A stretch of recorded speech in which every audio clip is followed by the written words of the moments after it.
Bonjour à tous, c'est avec grand plaisir que nous vous présentons le sommaire du numéro 22 du magazine Icaris. Nous avons choisi de consacrer notre dossier du mois à la mythologie égyptienne réinterprétée par Albert Schlossman. Ce nouvel article présente des événements qui sont survenus il y a plus de 12 500 ans et il concerne la fin de l'Atlantide décrite par Platon dans le Timée et le Critias. L'enquête d'Albert Schlossman a suivi plusieurs pistes qui l'ont conduit à échafauder sa théorie sur la fin de l'Atlantide et ceux qui auraient pu échapper au cataclysme. À découvrir également dans ce numéro un sujet sur le docteur Wilhelm Reich. Dans les années 30, ce scientifique autrichien a déclaré avoir découvert une nouvelle énergie biologique très puissante.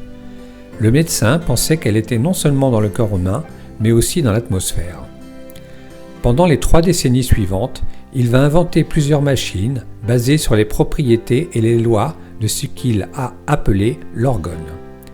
Puis, il va explorer une science interdite qui va du traitement des maladies au contrôle du climat. Nous abordons également dans ce numéro ce qui pourrait être les meilleures photos d'OVNI jamais prises dans le monde.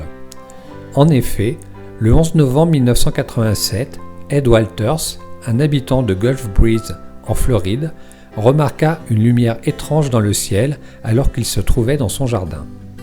Elle descendait vers lui sans émettre aucun bruit et par chance, il avait à côté de lui un appareil photo de type Polaroid et il a réussi à prendre des clichés extraordinaires de cet ovni.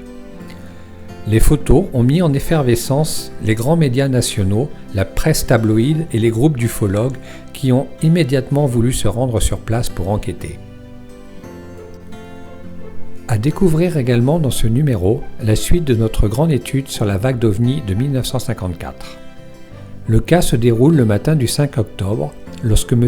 Pierre Lucas, un ouvrier boulanger dans le Finistère, était occupé à puiser de l'eau dans son puits. Soudain, il aperçut une soucoupe volante d'environ 3 mètres de diamètre se poser à côté de lui. Il en sortit un petit individu d'environ 1,20 m qui s'est approché de lui et qui lui a tapé sur l'épaule en articulant des paroles inintelligibles. Nous terminons enfin ce numéro avec un sujet sur l'auto-hypnose, un outil thérapeutique sérieux qui peut aider les gens à surmonter de nombreux problèmes psychologiques, émotionnels et même physiques. Nous espérons que ce sommaire vous donnera envie de découvrir notre magazine et de participer à cette aventure sur la route de la curiosité et de la connaissance.